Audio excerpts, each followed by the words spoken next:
Dans la deuxième partie de notre shiur, ce soir, je voudrais attirer votre attention sur un thème que mon maître, Zatzal, le Rav Shapira, avait abordé. Et en même temps partager avec vous un enseignement que j'ai appris pas plus tard qu'aujourd'hui. C'est la raison pour laquelle des fois on me demande est-ce que vous avez le thème du cours.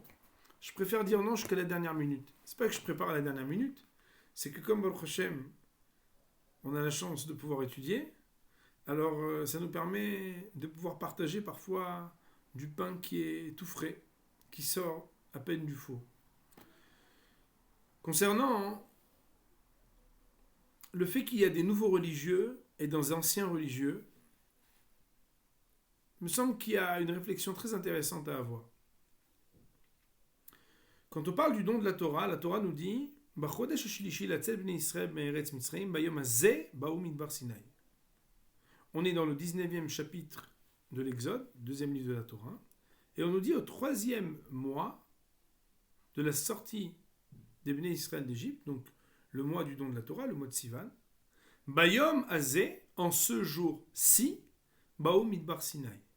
Ils sont venus au Midbar Sinaï, c'est-à-dire dans le désert du Sinaï. Rashi Akadosh nous dit, c'est quoi ce jour-ci? Berosh Chodesh. C'était Rosh Chodesh.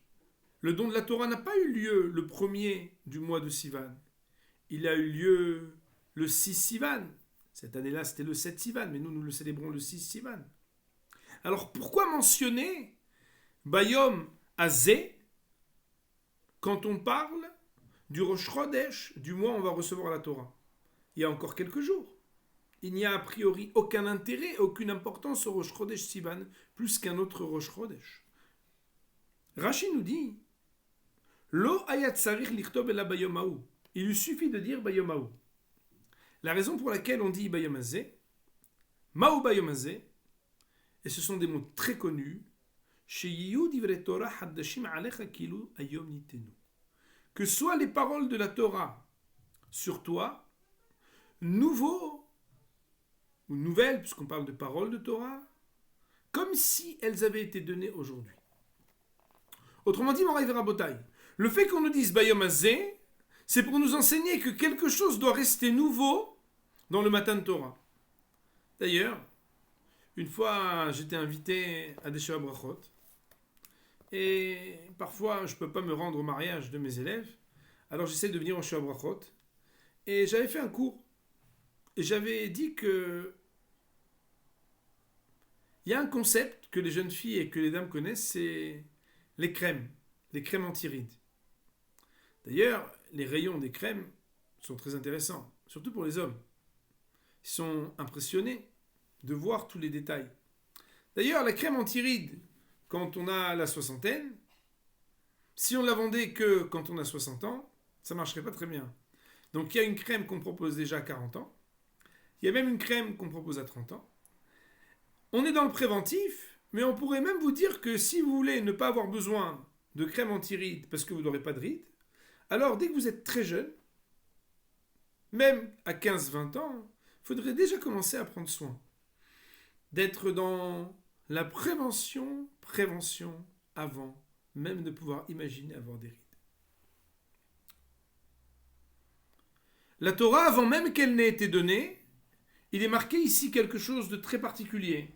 C'est que Bayom Hazeh, avant qu'elle ne soit donnée, on dit qu'il faut que la Torah soit à tes yeux comme si elle était donnée aujourd'hui.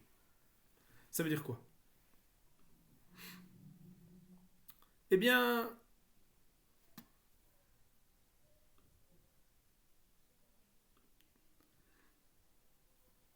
nos Chachamim, dans le traité de Yoma, nous disent que l'épreuve d'être un nouveau religieux n'est pas la même que l'épreuve d'être un ancien religieux. Tout le monde connaît des gens qui sont religieux depuis toujours. Et tout le monde connaît aussi ces fameux Baalei Tshuva, ceux qui commencent à devenir les nouveaux religieux. D'ailleurs, combien de temps ça dure de rester Baal Tshuva? Normalement, ça devrait durer toute la vie. Mais il est vrai que on reconnaît ceux qui sont religieux depuis longtemps et ceux qui ne le sont pas. Pas seulement parce qu'ils font des gaffes, Il ne savait pas. Au niveau de la tzniut, du lashon hara, des lois du Shabbat. Non, pas du tout. Il y a quelque chose de beaucoup plus profond que ces signes superficiels. C'est que il y a une difficulté à avoir de l'histoire quand on est déjà religieux depuis un petit moment. Difficulté que celui qui commence à devenir un peu plus religieux n'a pas. De quoi on parle? Hachamim nous disent Caché atika mehadta. Il est plus dur d'être un ancien que d'être un nouveau. De quoi parle-t-on? Alors, c'est très intéressant. Dans la Torah, il est marqué que lorsque Yitzhak et Rivka ont prié pour avoir des enfants, ils étaient tous les deux confrontés à la stérilité. Nous savons que le Talmud, dans le traité de Yevamot, interroge la raison de la stérilité de nos matriarches. A priori, à qui, plus qu'à nos matriarches, fallait-il permettre la fertilité et la fécondité? Et pourtant, elles ont souffert. Sarah, Rivka, Rachel. Comment est-ce possible? Le texte de nous dire que lorsque Yitzhak a prié et que Rivka a prié, Vayater lo Hashem. La prière qui a été exaucée, c'était la prière de Yitzhak et pas la prière de Rivka. Pourquoi? Il était plus tzaddik. La Gemara nous dit parce que en domat tfilat tzaddik ben tzaddik li tfilat tzaddik ben rasha. La tfila d'un tzaddik fils de tzaddik est différente de la tfila d'un tzaddik fils d'un rasha. Tzaddik étant le juste, rasha étant l'impie. En effet, Yitzhak, comment il s'appelle? Yitzhak ben Avraham, était le fils d'Avraham. Lui était tzaddik et son père était tzaddik. Alors que Rivka, son épouse, elle était Rivka bat Betuel. Elle était la fille de Betuel. Betuel était un rachat, un impie. Et nos maîtres vont nous dire, la tfila du tzaddik, fils de tzaddik, elle est plus grande que la tfila d'une tzaddiket qui est fille d'un rachat. Le sabbat de Kelem nous dit, mais qu'est-ce que nous apprend ici? A priori, qui est le plus grand tzaddik? Celui qui est né dans une famille de tzaddikim et qui a toujours vu des religieux, la Torah et les mitzvot, ou celui qui de lui-même est devenu tzaddik alors qu'il n'était pas dans une famille de tzaddikim? Nous pourrions dire facilement que celui qui est devenu de lui-même tzaddik, il est encore plus grand. D'ailleurs, Bémet, quand on se renseigne pour les shidduchim, qu'est-ce qu'on demande? Les parents, ils sont religieux, ils sont pas religieux? Quand on se renseigne pour savoir qui sont les personnes, on essaie de se demander dans quelle famille ont-ils grandi? Et si on voyait quelqu'un de pieux et de pudique, de religieux, de tzaddik, qui descend d'une famille qui n'est pas une famille de tzaddikim, a priori, on va se dire « Waouh! Incroyable! Quelle grandeur !» Si bien, nous dit le sabbat de Kelem, qu'on ne comprend pas la Torah. Si déjà, Yitzhak, on a écouté sa prière, la première des prières qu'on aurait dû écouter, c'est qui? C'est la prière de Rivka. Rivka, elle était la fille de Betuel et pourtant elle est devenue Rivka. La Ima, une des Imaot les plus hachuvot. Rivka va être la maman de Yaakov. Yaakov Avinu. Alors ici, le Rav, il nous dit quelque chose d'énorme. Et en vraie vérité, je pense que chacun d'entre nous, il peut être concerné par cette problématique. Il nous dit que on pourrait prendre l'exemple d'un converti.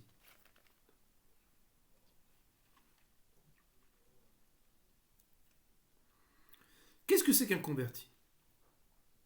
Un converti, c'est quelqu'un qui s'est intéressé à la Torah au point de vouloir lui-même devenir un Ben Israël.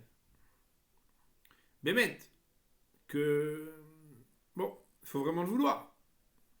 D'ailleurs, Chachamim nous disent dans Masechet Yerim, on ne leur apprend pas trop de choses compliquées, et pas trop de choses simples. On leur apprend un peu des deux.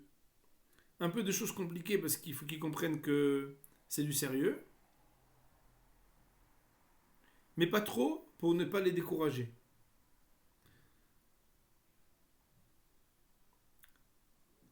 Celui qui se convertit pourtant, au moment, vous savez, où il est converti, une fois on m'a demandé de parler avec quelqu'un. Quelqu'un de la famille m'a dit, tu veux parler avec telle personne parce que, voilà, j'aimerais bien qu'elle se convertisse pour qu'on se marie. Je lui ai dit, je suis pas sûr que c'est une bonne idée. Hein. Je pense que je suis pas la bonne personne.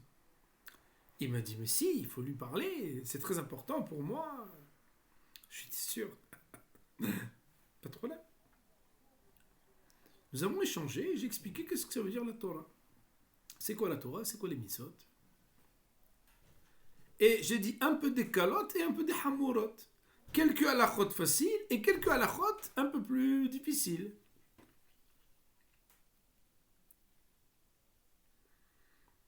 Cette jeune femme m'a dit, mais si je deviens si religieuse, tsniout, Shabbat, kashrut, peut-être qu'il voudra plus de moi. Pourquoi?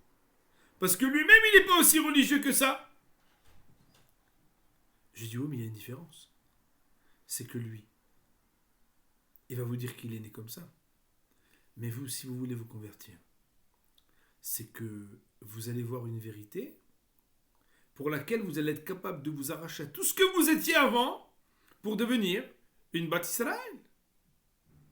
Et pourtant, Moraï Verabotai, si les premiers Shabbatot des convertis et les premières jupes longues des jeunes femmes converties et les premières tfilotes des messieurs convertis vont être au top de la halakha, est-ce qu'ils vont rester tzaddik toute leur vie?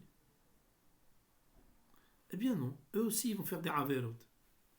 Impossible. On n'aurait pas dû les accepter alors. Et quoi, ils sont malhonnêtes? Il a été honnête, je l'ai vu, il a étudié. Il voulait devenir un Ben Israël. Seulement, les premiers jours, il a vu la lumière, il a voulu devenir un Ben Israël, il est devenu juif, il pratique les mitzvot, il a toute cette émulation du renouveau. Il y a quelque chose qu'il n'avait jamais vu, il n'avait jamais vécu, il n'avait jamais découvert.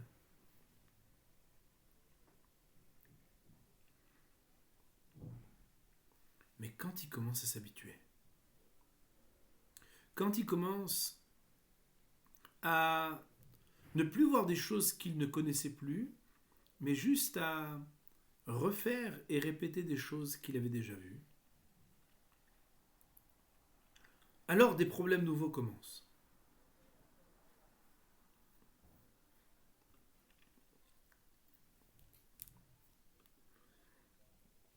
Quel nouveau problème?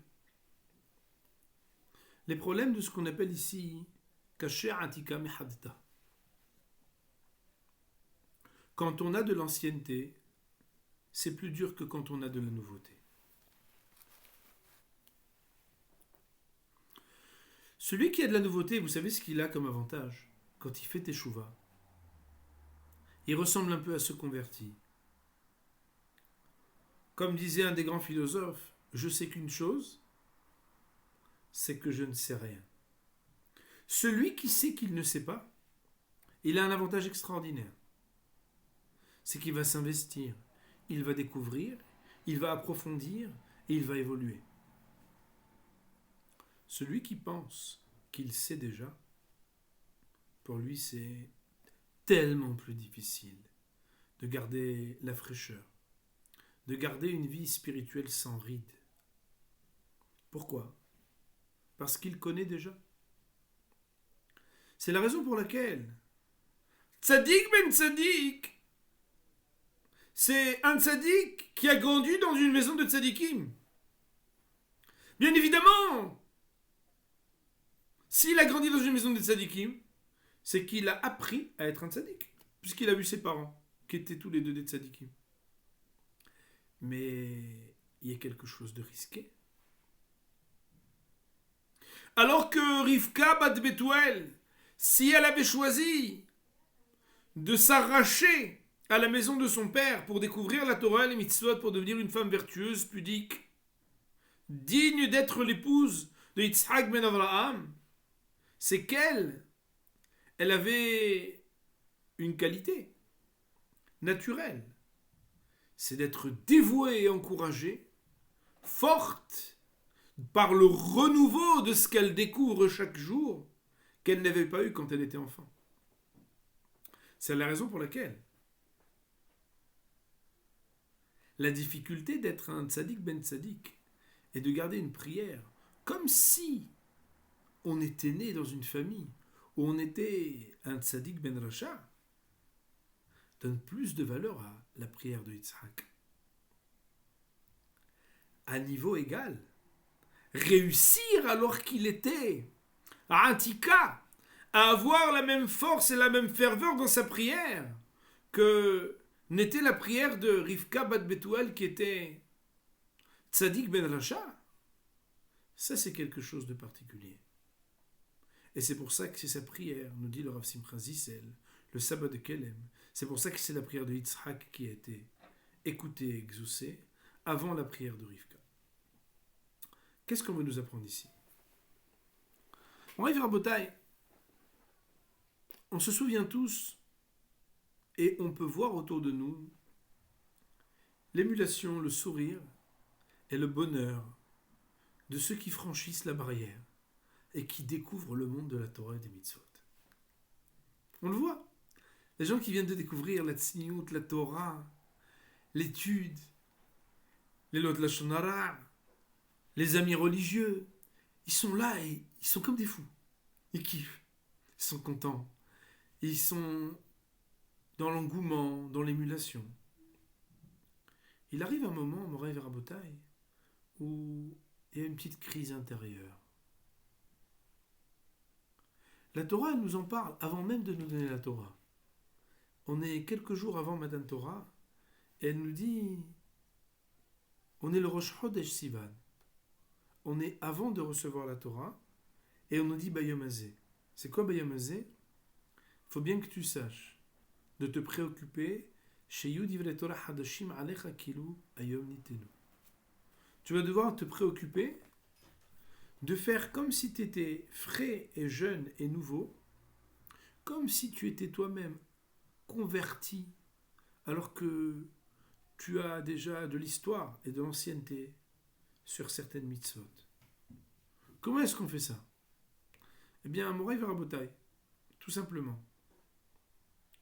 La crème anti-rides, elle fait que Hayom, Bayom Hazeh, chaque jour nous avons la chance de pouvoir apprendre des nouvelles choses. Et plus que ça, une fois au séminaire, il y a une jeune fille après un cours. D'ailleurs, heureusement qu'elle n'a pas posé la question devant tout le monde. Elle m'a dit, ah voilà, je voulais vous dire, Baruch Hashem, je me suis travaillé, je pense que ça y est, Baruch Hashem, j'ai fait un peu le tour de mes midot tovot, mes midot raot, de mes traits de caractère bons et mauvais, et voilà, je vous demandais conseil parce que Baruch Hashem, j'ai bien avancé. Alors je lui ai dit, Baruch Hashem, que vous n'avez pas dit ça en public.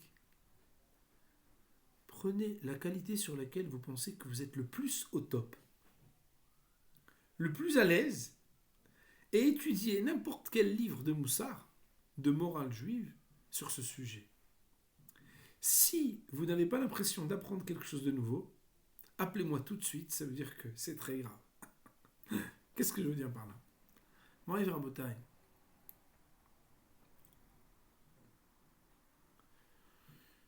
Des personnes qui débutent dans la Torah et les mitzvot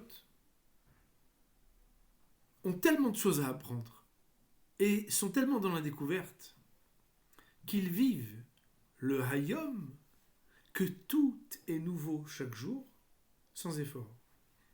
La mitzvah de faire comme si c'était nouveau chaque jour, c'est quand c'est pas nouveau, et pourtant il faut faire comme si c'était nouveau. Ça veut dire quoi? Pas faire semblant.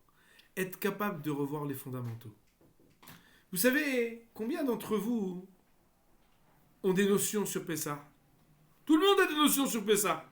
Et pourtant, nous pourrions prendre au défi, chacun d'entre vous, que si nous réétudions les lois du Seder dans les mots, nous verrions beaucoup de choses inédites.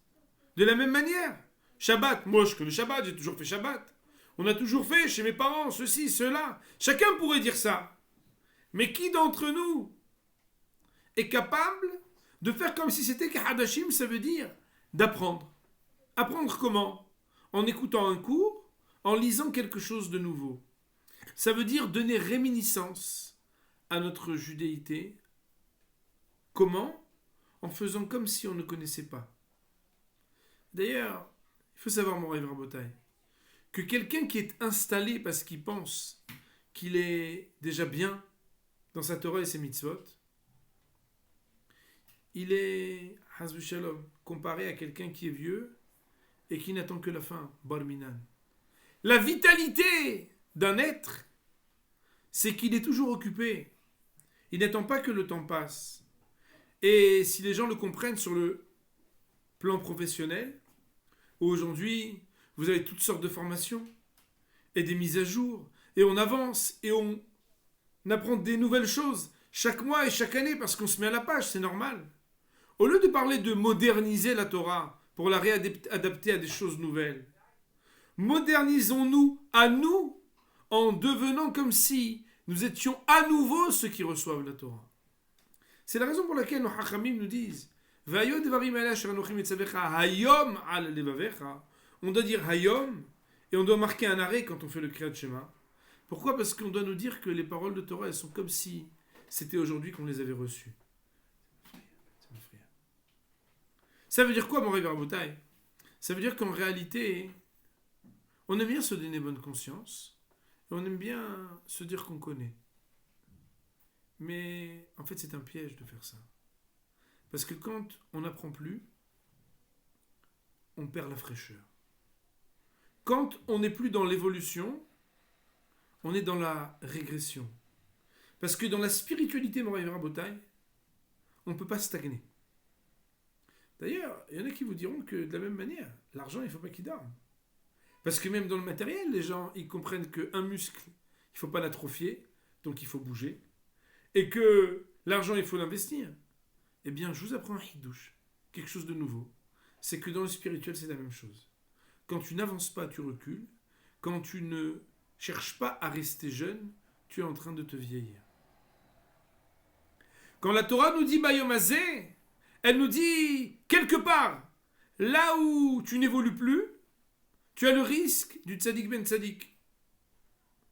Yitzhak, il était exceptionnel, mon rêve Rabotai, parce qu'être le fils d'un rave comme Abraham, et être quand même un tzaddik, comme s'il avait été même mieux que le tzaddik ben Racha, c'est qu'il a vraiment voulu faire comme s'il ne connaissait rien pour tout réapprendre depuis le début, pour garder la jeunesse et garder la fraîcheur.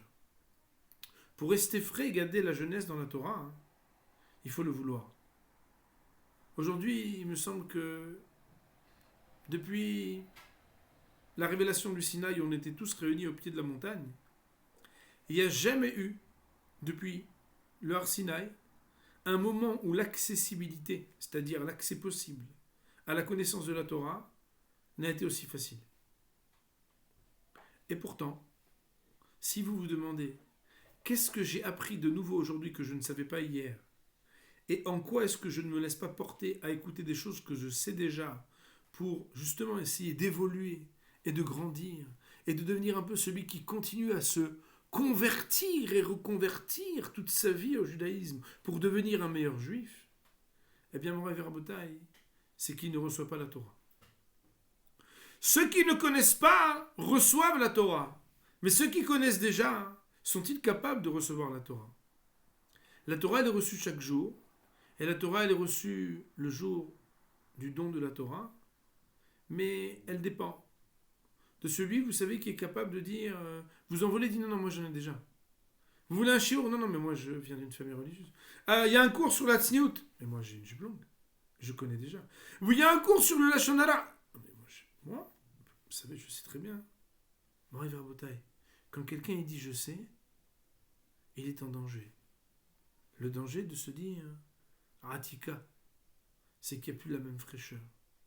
Et même si on écoutait des choses qu'on savait déjà, n'y a-t-il pas toujours quelque chose de plus qu'on apprend? D'ailleurs, Vous savez, les plus dures formations dans le monde professionnel, elles sont reproposées à ceux qui les ont déjà faites pour rafraîchir. Et on se retrouve avec des gens qui écoutent pour la première fois et dont on l'a déjà fait une ou deux fois. Et c'est comme ça, eh bien, dans le hall, dans le monde profane, c'est comme ça dans le monde du Kodesh. Ce qu'on a voulu essayer d'expliquer aujourd'hui, c'est que quand on se prépare au don de la Torah, puisque, comme on le sait, les jours de la Sfirat HaOmer, les jours du don de la Torah, pardon, les jours de compte du Homer, ce sont des jours de préparation au don de la Torah. Recevoir la Torah, c'est accepter de dire je sais pas.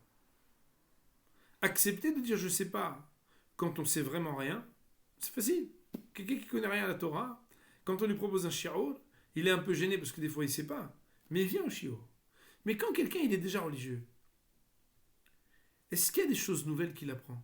Est-ce qu'il est capable de faire une place à la Torah? Est-ce qu'il est capable de prendre sur lui d'apprendre des nouvelles choses pour rester dans le hadda? Ça veut dire quoi? C'est même si tu penses que tu es tzaddik, et combien même serais-tu tzaddik ben tzaddik? Est-ce que ta prière elle équivaut au Baal Tshuva? Est-ce que ton émulation et ton engouement, ta joie et ton sentiment de découverte est le même que celui qui vient à peine de découvrir la Torah et les mitzvot? Si ça n'est pas le cas, la Torah te dit, il faut que tu fasses un travail. Il faut que tu fasses en sorte que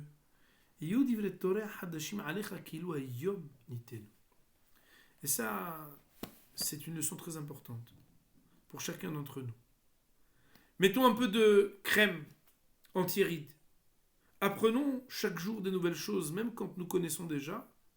Et d'ailleurs, vous savez, nous qui étudions, et des fois les gens me disent, mais qu'est-ce que vous faites toute la journée au collège? Vous avez l'air quand même de bien savoir lire, bien savoir étudier. Vous lisez les Mishnayot, vous lisez la Gemara, et vous donnez des shiurim. Et les gens ils nous disent, qu'est-ce qu'ils font tous ces rabbanim, tous ces avrechim au collège? Ben Rabotai, vous savez ce qu'on fait? On met de la crème toute la journée. C'est pas de la crème solaire, c'est de la crème anti-rides. C'est quoi? C'est qu'on est capable de voir que par rapport à ce que certains ne savent pas, nous on en sait beaucoup plus. Mais par rapport à ce que les autres ne savent pas, et ce que nous ne savons pas non plus, on est presque tous identiques. Pourquoi? Parce qu'on a compris que Bayom Azé, Iyu, Be'enecha, Kilu Nitna Ayom. La Torah, elle doit être à tes yeux, comme si tu l'avais reçue aujourd'hui, comme si tu connaissais rien du tout, même quand tu en connais déjà beaucoup. On va dire pour aujourd'hui, Baruch Hanei Le'olam, Amen ve Amen.